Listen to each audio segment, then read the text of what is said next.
पहली मीटिंग है 2022 की। सबसे पहले तो आप सभी को लोहड़ी की बहुत बहुत बधाई।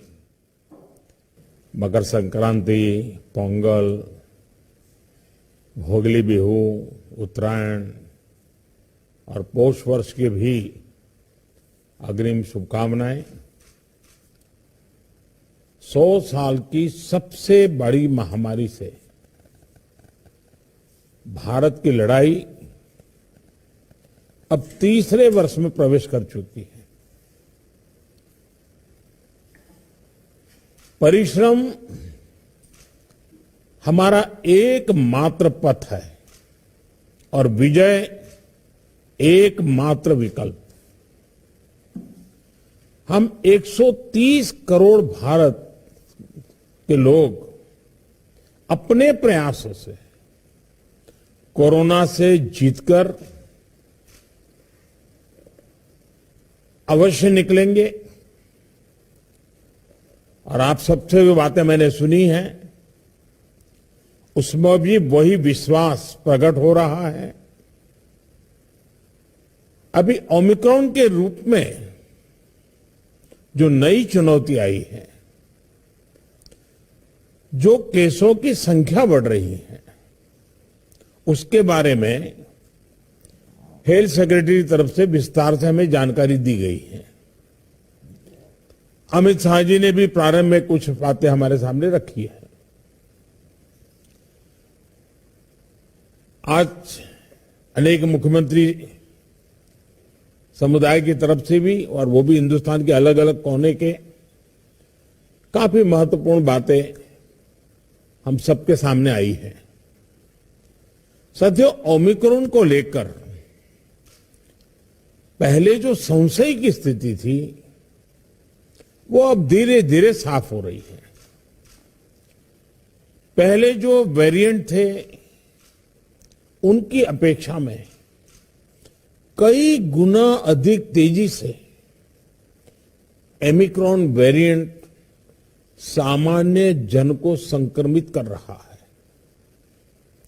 अमेरिका जैसे देश में एक दिन में 14 लाख तक नए केसेस सामने आए हैं। भारत में हमारे वैज्ञानिक और हेल्थ एक्सपर्ट्स हर स्थिति और आंकड़ों का लगातार अध्ययन कर रहे हैं। ये बात साफ है, हमें सतर्क रहना है, सावधान रहना है, लेकिन पैनिक की स्थिति न आए इसका भी हमें ध्यान रखना ही होगा। हमें ये देखना होगा कि त्योहारों के इस मौसम में लोगों की और प्रशासन की अलर्टनेस कहीं से भी कम न पड़े। पहले केंद्र और राज्य सरकारों ने जिस तरह प्रिएम्प्टिव, प्रोएक्टिव और कलेक्टिव अप्रोच अपनाई है, वही इस समय की जीत का मंत्र है। कोरोना संक्रमण को हम जितना सीमित रख पाएंगे, परेशानी उतनी ही कम होगी। हमें जागरूकता के फ्रंट पर साइंस आधारित जानकारियों को बल देने के साथ ही अपने मेडिकल इंफ्रास्ट्रक्चर को, मेडिकल मैन पावर को स्केल अप करते ही रहना पड़ेगा। साथियों, दुनिया के अधिकतर एक्सपर्ट्स का कहना है कि वेरिएंट चाहे कोई भी हो, कोरोना से लड़ने का सबसे कारगर हथियार वैक्सीन ही है। भारत में बनी वैक्सीन तो दुनिया भर में अपनी श्रेष्ठता सिद्ध कर रही है। ये हर भारतीय के लिए गर्व का विषय है कि आज भारत लगभग 92% वयस्क जनसंख्या को पहली डोज दे चुका है। देश में दूसरी डोज की कवरेज में भी 70% के आसपास पहुंच चुके हैं और हमारे वैक्सीनेशन अभियान को 1 साल पूरे होने में अभी भी 3 दिन बाकी है। 10 दिन के भीतर ही भारत अपने लगभग 3 करोड़ किशोरों का भी टीकाकरण कर चुका है। ये भारत के सामर्थ्य को दिखाता है, इस चुनौती से निपटने की हमारी तैयारी को दिखाता है। आज राज्यों के पास पर्याप्त मात्रा में वैक्सीन उपलब्ध है। फ्रंटलाइन वर्कर्स और सीनियर सिटीजन्स को प्रिकॉशन डोज जितनी जल्दी लगेगी उतना ही हमारे हेल्थ केयर सिस्टम का सामर्थ्य बढ़ेगा। 100% टीकाकरण के लिए हर घर दस्तक अभियान को हमें और तेज करना है। मैं आज अपने उन हेल्थ केयर वर्कर्स, हमारी आशा बहनों का भी अभिनंदन करता हूं जो मौसम की कठिन परिस्थितियों के बीच वैक्सीनेशन अभियान को गति देने में जुटे हैं। साथियों, टीकाकरण को लेकर भ्रम फैलाने की किसी भी कोशिश को भी हमें टिकने नहीं देना है। कई बार हमें ये सुनने को मिलता है कि टीके के बावजूद संक्रमण हो रहा है तो क्या फायदा। मास्क को लेकर भी ऐसी अफवाहें उड़ती हैं कि इससे लाभ नहीं होता। ऐसी अफवाहों को काउंटर करने की बहुत जरूरत है। साथियों, कोरोना से इस लड़ाई में हमें एक और बात का बहुत ध्यान रखना होगा। अब हमारे पास कोरोना से लड़ाई का 2 साल का अनुभव है। देशव्यापी तैयारी भी है। सामान्य लोगों की आजीविका, आर्थिक गतिविधियों को कम से कम नुकसान हो, अर्थव्यवस्था की गति बनी रहे, कोई भी रणनीति बनाते समय हम इन बातों को जरूर ध्यान में रखें। ये बहुत आवश्यक है और इसलिए लोकल कंटेनमेंट पर ज्यादा फोकस करना बेहतर होगा। जहां से ज्यादा केस आ रहे हैं, जहां ज्यादा से ज्यादा और तेजी से टेस्टिंग हो, ये सुनिश्चित करना भी आवश्यक है। इसके अलावा हमें यह भी सुनिश्चित करना होगा कि होम आइसोलेशन में ही ज्यादा से ज्यादा ट्रीटमेंट हो सके। इसके लिए होम आइसोलेशन से जुड़ी गाइडलाइंस को, प्रोटोकॉल को, उसे फॉलो करना और स्थितियों के अनुसार इंप्रूवाइज करना भी बहुत जरूरी है। होम आइसोलेशन के दौरान ट्रैकिंग और ट्रीटमेंट की व्यवस्था जितनी बेहतर होगी उतना ही अस्पतालों में जाने की आवश्यकता कम होगी। संक्रमण का पता चलने पर लोग सबसे पहले कंट्रोल रूम में संपर्क करते हैं। इसलिए उचित रिस्पांस और फिर मरीज की लगातार ट्रैकिंग कॉन्फिडेंस बढ़ाने में बहुत मदद करती है। मुझे खुशी है कि कई राज्य सरकार इस दिशा में बहुत अच्छी तरह नए नए इनोवेटिव प्रयास भी कर रही है, प्रयोग भी कर रही है। केंद्र सरकार ने टेलीमेडिसिन के लिए भी काफी सुविधाएं विकसित की है। इसका ज्यादा से ज्यादा उपयोग कोरोना संक्रमित मरीजों को बहुत मदद करेगा। जहां तक जरूरी दवाओं और जरूरी इंफ्रास्ट्रक्चर की बात है तो केंद्र सरकार हर बार की तरह हर राज्य के साथ खड़ी है।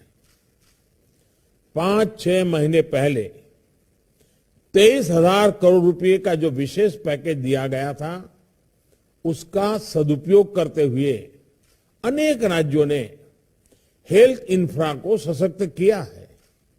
इसके तहत देश भर मेडिकल कॉलेज और जिला अस्पतालों बच्चों के लिए 800 से अधिक विशेष पीडियाट्रिक केयर यूनिट स्वीकृत हुए हैं। करीब 1.5 लाख नए ऑक्सीजन, आईसीयू और एचडीयू बेड तैयार किए जा रहे हैं। 5,000 से अधिक विशेष एम्बुलेंस और 950 से अधिक liquid medical oxygen storage tank की कैपेसिटी जोड़ी है। इमरजेंसी इंफ्रास्ट्रक्चर की कैपेसिटी को बढ़ाने के लिए ऐसे अनेक प्रयास हुए हैं, लेकिन हमें इस इंफ्रास्ट्रक्चर का विस्तार करते रहना है। कोरोना को हराने के लिए हमें अपनी तैयारियों को कोरोना के हर वेरिएंट से आगे रखना होगा। ओमिक्रॉन से निपटने के साथ ही हमें आने वाले किसी और संभावित वेरिएंट के लिए भी अभी से तैयारी शुरू कर देनी है। मुझे विश्वास है हम सभी का आपसी सहयोग, एक सरकार का दूसरी सरकार के साथ समन्वय कोरोना से लड़ाई में देश को ऐसी ही ताकत देता रहेगा। एक बात हम भली भांति जानते हैं, हमारे देश में एक हर घर में ये परंपरा है, जो आयुर्वेदिक चीजें हैं, जो काढ़ा वगैरह पीने की परंपरा है, इस सीजन में उपकारक है। इसको कोई मेडिसिन के रूप में नहीं कहता है, लेकिन उसका उपयोग है। और मैं तो देशवासियों से भी आग्रह करूंगा कि ये जो हमारी परंपरागत घरगथ्थू जो चीजें रहती है, ऐसे समय उसका भी काफी मदद मिलती है, उस पर भी हम ध्यान केंद्रित करें। साथियों, आप सभी ने समय निकाला, हम सबने अपनी चिंताएं साझा की और हम सबने मिलकर के संकट कितना ही बड़ा क्यों ना आए, हमारी तैयारियां, हमारा मुकाबला करने का विश्वास और विजयी होने के संकल्प के साथ हर एक की बातों में से निकल रहा है। और यही सामान्य नागरिक को विश्वास देता है और सामान्य नागरिकों के सहयोग से हम इस परिस्थितियों को भी सफलता से पार करेंगे। आप सभी ने समय निकाला, इसके लिए मैं हृदय से आपका आभार व्यक्त करता हूं। बहुत बहुत धन्यवाद।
पहली मीटिंग है 2022 की।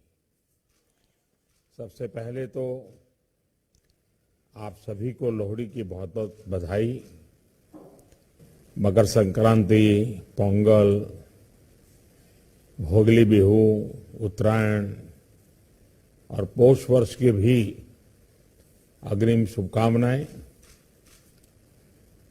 100 साल की सबसे बड़ी महामारी से भारत की लड़ाई अब तीसरे वर्ष में प्रवेश कर चुकी है। परिश्रम हमारा एकमात्र पथ है और विजय एकमात्र विकल्प। हम 130 करोड़ भारत के लोग अपने प्रयासों से कोरोना से जीतकर अवश्य निकलेंगे। और आप सबसे जो बातें मैंने सुनी हैं उसमें भी वही विश्वास प्रकट हो रहा है। अभी ओमिक्रॉन के रूप में जो नई चुनौती आई है, जो केसों की संख्या बढ़ रही है, उसके बारे में हेल्थ सेक्रेटरी की तरफ से विस्तार से हमें जानकारी दी गई है। अमित शाह जी ने भी प्रारंभ में कुछ बातें हमारे सामने रखी है। आज अनेक मुख्यमंत्री समुदाय की तरफ से भी, और वो भी हिंदुस्तान के अलग अलग कोने के, काफी महत्वपूर्ण बातें हम सबके सामने आई है।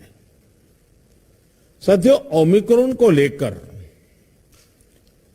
पहले जो संशय की स्थिति थी वो अब धीरे धीरे साफ हो रही है। पहले जो वेरिएंट थे उनकी अपेक्षा में कई गुना अधिक तेजी से ओमिक्रॉन वेरिएंट सामान्य जन को संक्रमित कर रहा है। अमेरिका जैसे देश में एक दिन में 14 लाख तक नए केसेस सामने आए हैं। भारत में हमारे वैज्ञानिक और हेल्थ एक्सपर्ट्स हर स्थिति और आंकड़ों का लगातार अध्ययन कर रहे हैं। ये बात साफ है, हमें सतर्क रहना है, सावधान रहना है, लेकिन पैनिक की स्थिति न आए इसका भी हमें ध्यान रखना ही होगा। हमें ये देखना होगा कि त्योहारों के इस मौसम में लोगों की और प्रशासन की अलर्टनेस कहीं से भी कम न पड़े। पहले केंद्र और राज्य सरकारों ने जिस तरह प्रिएम्प्टिव, प्रोएक्टिव और कलेक्टिव अप्रोच अपनाई है, वही इस समय की जीत का मंत्र है। कोरोना संक्रमण को हम जितना सीमित रख पाएंगे, परेशानी उतनी ही कम होगी। हमें जागरूकता के फ्रंट पर साइंस आधारित जानकारियों को बल देने के साथ ही अपने मेडिकल इंफ्रास्ट्रक्चर को, मेडिकल मैन पावर को स्केल अप करते ही रहना पड़ेगा। साथियों, दुनिया के अधिकतर एक्सपर्ट्स का कहना है कि वेरिएंट चाहे कोई भी हो, कोरोना से लड़ने का सबसे कारगर हथियार वैक्सीन ही है। भारत में बनी वैक्सीन तो दुनिया भर में अपनी श्रेष्ठता सिद्ध कर रही है। ये हर भारतीय के लिए गर्व का विषय है कि आज भारत लगभग 92% वयस्क जनसंख्या को पहली डोज दे चुका है। देश में दूसरी डोज की कवरेज में भी 70% के आसपास पहुंच चुके हैं। और हमारे वैक्सीनेशन अभियान को 1 साल पूरे होने में अभी भी 3 दिन बाकी है। 10 दिन के भीतर ही भारत अपने लगभग 3 करोड़ किशोरों का भी टीकाकरण कर चुका है। ये भारत के सामर्थ्य को दिखाता है, इस चुनौती से निपटने की हमारी तैयारी को दिखाता है। आज राज्यों के पास पर्याप्त मात्रा में वैक्सीन उपलब्ध है। फ्रंटलाइन वर्कर्स और सीनियर सिटीजन्स को प्रिकॉशन डोज जितनी जल्दी लगेगी उतना ही हमारे हेल्थ केयर सिस्टम का सामर्थ्य बढ़ेगा। 100% टीकाकरण के लिए हर घर दस्तक अभियान को हमें और तेज करना है। मैं आज अपने उन हेल्थ केयर वर्कर्स, हमारी आशा बहनों का भी अभिनंदन करता हूं जो मौसम की कठिन परिस्थितियों के बीच वैक्सीनेशन अभियान को गति देने में जुटे हैं। साथियों, टीकाकरण को लेकर भ्रम फैलाने की किसी भी कोशिश को भी हमें टिकने नहीं देना है। कई बार हमें ये सुनने को मिलता है कि टीके के बावजूद संक्रमण हो रहा है तो क्या फायदा।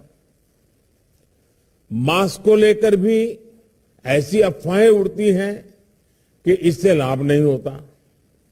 ऐसी अफवाहों को काउंटर करने की बहुत जरूरत है।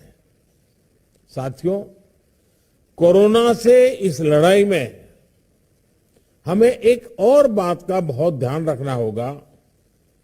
अब हमारे पास कोरोना से लड़ाई का 2 साल का अनुभव है। देशव्यापी तैयारी भी है। सामान्य लोगों की आजीविका, आर्थिक गतिविधियों को कम से कम नुकसान हो, अर्थव्यवस्था की गति बनी रहे, कोई भी रणनीति बनाते समय हम इन बातों को जरूर ध्यान में रखें। ये बहुत आवश्यक है और इसलिए लोकल कंटेनमेंट पर ज्यादा फोकस करना बेहतर होगा। जहां से ज्यादा केस आ रहे हैं, जहां ज्यादा से ज्यादा और तेजी से टेस्टिंग हो, ये सुनिश्चित करना भी आवश्यक है। इसके अलावा हमें यह भी सुनिश्चित करना होगा कि होम आइसोलेशन में ही ज्यादा से ज्यादा ट्रीटमेंट हो सके। इसके लिए होम आइसोलेशन से जुड़ी गाइडलाइंस को, प्रोटोकॉल को, उसे फॉलो करना और स्थितियों के अनुसार इंप्रोवाइज करना भी बहुत जरूरी है। होम आइसोलेशन के दौरान ट्रैकिंग और ट्रीटमेंट की व्यवस्था जितनी बेहतर होगी उतना ही अस्पतालों में जाने की आवश्यकता कम होगी। संक्रमण का पता चलने पर लोग सबसे पहले कंट्रोल रूम में संपर्क करते हैं। इसलिए उचित रिस्पांस और फिर मरीज की लगातार ट्रैकिंग कॉन्फिडेंस बढ़ाने में बहुत मदद करती है। मुझे खुशी है कि कई राज्य सरकार इस दिशा में बहुत अच्छी तरह नए नए इनोवेटिव प्रयास भी कर रही है, प्रयोग भी कर रही है। केंद्र सरकार ने टेलीमेडिसिन के लिए भी काफी सुविधाएं विकसित की है। इसका ज्यादा से ज्यादा उपयोग कोरोना संक्रमित मरीजों को बहुत मदद करेगा। जहां तक जरूरी दवाओं और जरूरी इंफ्रास्ट्रक्चर की बात है, तो केंद्र सरकार हर बार की तरह हर राज्य के साथ खड़ी है। 5-6 महीने पहले 23,000 करोड़ रुपए का जो विशेष पैकेज दिया गया था, उसका सदुपयोग करते हुए अनेक राज्यों ने हेल्थ इंफ्रा को सशक्त किया है। इसके तहत देश भर मेडिकल कॉलेज और जिला अस्पतालों बच्चों के लिए 800 से अधिक विशेष पीडियाट्रिक केयर यूनिट स्वीकृत हुए हैं। करीब 1.5 लाख नए ऑक्सीजन, आईसीयू और एचडीयू बेड तैयार किए जा रहे हैं। 5,000 से अधिक विशेष एम्बुलेंस और 950 से अधिक liquid medical oxygen storage tank की कैपेसिटी जोड़ी है। इमरजेंसी इंफ्रास्ट्रक्चर की कैपेसिटी को बढ़ाने के लिए ऐसे अनेक प्रयास हुए हैं, लेकिन हमें इस इंफ्रास्ट्रक्चर का विस्तार करते रहना है। कोरोना को हराने के लिए हमें अपनी तैयारियों को कोरोना के हर वेरिएंट से आगे रखना होगा। ओमिक्रॉन से निपटने के साथ ही हमें आने वाले किसी और संभावित वेरिएंट के लिए भी अभी से तैयारी शुरू कर देनी है। मुझे विश्वास है हम सभी का आपसी सहयोग, एक सरकार का दूसरी सरकार के साथ समन्वय कोरोना से लड़ाई में देश को ऐसी ही ताकत देता रहेगा। एक बात हम भली भांति जानते हैं, हमारे देश में एक हर घर में ये परंपरा है, जो आयुर्वेदिक चीजें हैं, जो काढ़ा वगैरह पीने की परंपरा है, इस सीजन में उपकारक है। इसको कोई मेडिसिन के रूप में नहीं कहता है, लेकिन उसका उपयोग है। और मैं तो देशवासियों से भी आग्रह करूंगा कि ये जो हमारी परंपरागत घरगथ्थू जो चीजें रहती है, ऐसे समय उसका भी काफी मदद मिलती है, उस पर भी हम ध्यान केंद्रित करें। साथियों, आप सभी ने समय निकाला, हम सबने अपनी चिंताएं साझा की और हम सबने मिलकर के संकट कितना ही बड़ा क्यों ना आए, हमारी तैयारियां, हमारा मुकाबला करने का विश्वास और विजयी होने के संकल्प के साथ हर एक की बातों में से निकल रहा है। और यही सामान्य नागरिक को विश्वास देता है और सामान्य नागरिकों के सहयोग से हम इस परिस्थितियों को भी सफलता से पार करेंगे। आप सभी ने समय निकाला, इसके लिए मैं हृदय से आपका आभार व्यक्त करता हूं। बहुत बहुत धन्यवाद।